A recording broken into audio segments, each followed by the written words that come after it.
Sir Geoffrey Clifton-Brown.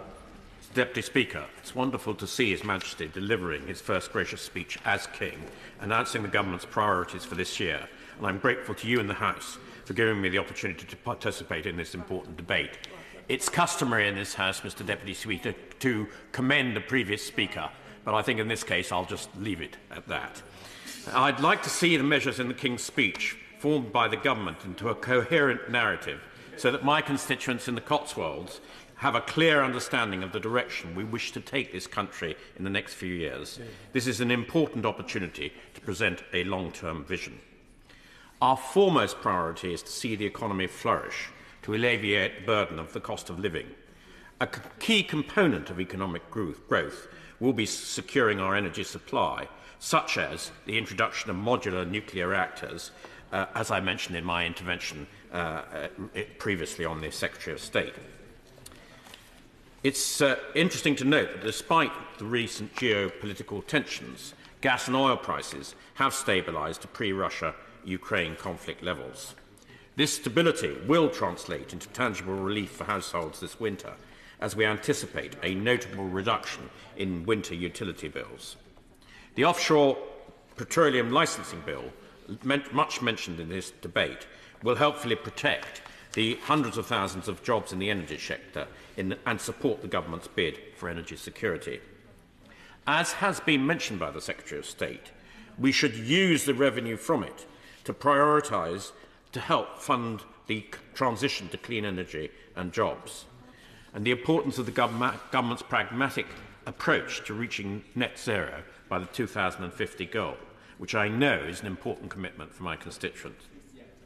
The UK is one of the first countries to commit to ending unabated coal generation and has cut emissions by more than 40% since the turn of the century, and at the same time our economy has grown by 2/3.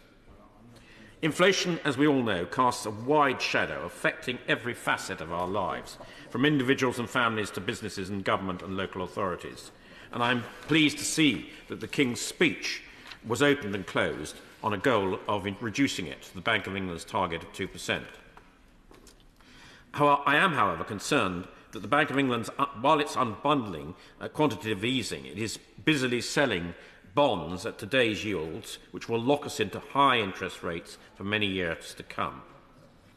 I can't say this speech, Mr Deputy Speaker, without making a plug for tax-free shopping, which is an issue I have been championing for many years, with the help of the International Association of International Retail. I called for a debate in September to discuss how ending tax-free shopping to EU visitors would create a new multi-billion-pound shopping-led tourism market. Restoring tax-free shopping to foreigners coming to this country would create 78,000 new jobs directly in the UK, possibly adding up to 4.1 billion to the UK economy annually, and result in and I hope the Minister on the front bench is listening to this because it's really important, billion to the UK, possibly add to GDP of 4.1 billion and result in a net positive to Her Majesty's Treasury of £300 million each year. It would be a real win up and down the country to many retail businesses, manufacturers and hospitality venues. I'd now like to take the chance to reassure my constituents that the Government are steadfast in their resolve to reduce inflation, which should be an opportunity to reduce interest rates. By the term of the year, we expect to witness a significant decrease in rising cost of essential commodities, including food and energy, which will shore up the finances for many households. After the economy, the second biggest issue being raised with me on the doorstep is the NHS. I acknowledge the challenges faced, particularly in Gloucestershire, with prolonged ambulance waiting times and bed shortages.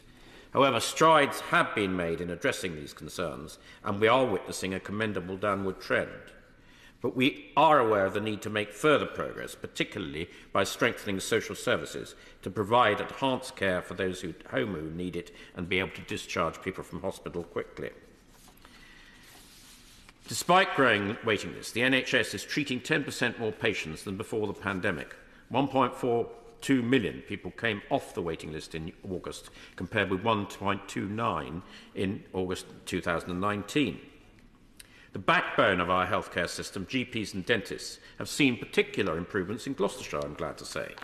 We have taken steps to improve the availability of NHS treatment, and from this month, a number of local dentists will be providing some additional urgent capacity on a newly commissioned contract for both in and out of hours work, as well as a number of stabilisation of appointments.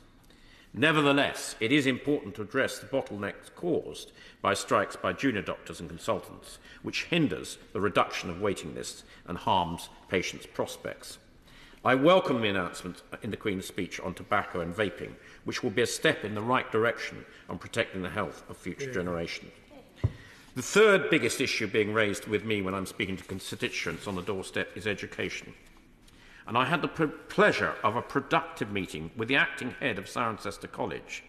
This institution stands at the forefront of T-level education, a government initiative that has witnessed a commendable increasement in enrolment from 10 to 13 T-levels in Cirencester.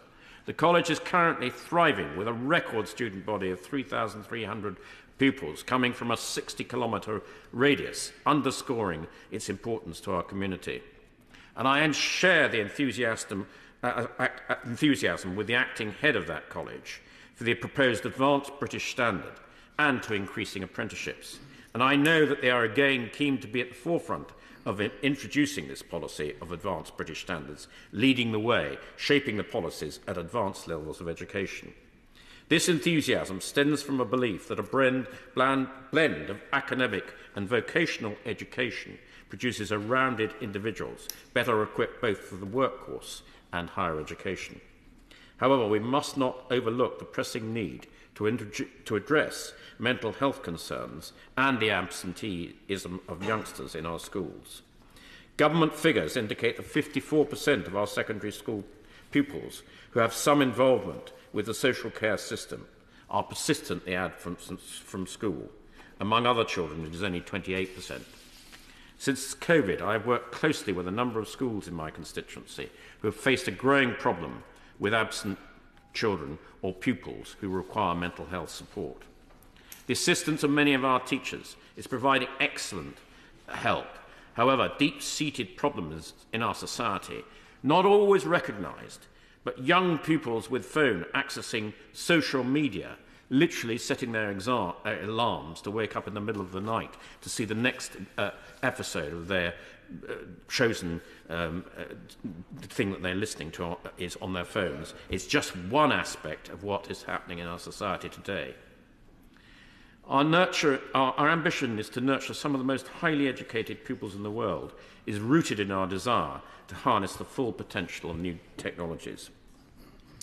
From groundbreaking medical advancements to the integration of AI, as we've heard in the previous statement to the House, we are committed to modernising regulation to facilitate the growth and competitiveness of major tech firms in the UK, which has, for example, the potential to revolutionise this country, particularly in some of its deep-seated problems, such as how to decarbonise and meet our 2050 targets. A series of bills, Mr Deputy Speaker, including the Automated Vehicles Bill, Digital Markets, Competition and Consumers Bill, the Data Protection and Digital Information Bill, will be introduced to govern the actions of these global tech giants, ensuring a level playing field for both established and emerging technologies. Finally, Mr Deputy Speaker, after 15 years of campaigning for the A417 Missing Link air balloon project in my constituency, construction, I'm glad to tell the House, is now beginning. And it will provide a safe dual road linking the M4 at Swindon to the M5 at Gloucester. But what the House may not know, because I haven't said this before, it is an exciting project from an environmental perspective. 140,000 trees will be planted. A 38-wide-metre green bridge will span the road, and a significant area of rare calcareous grasses will be planted.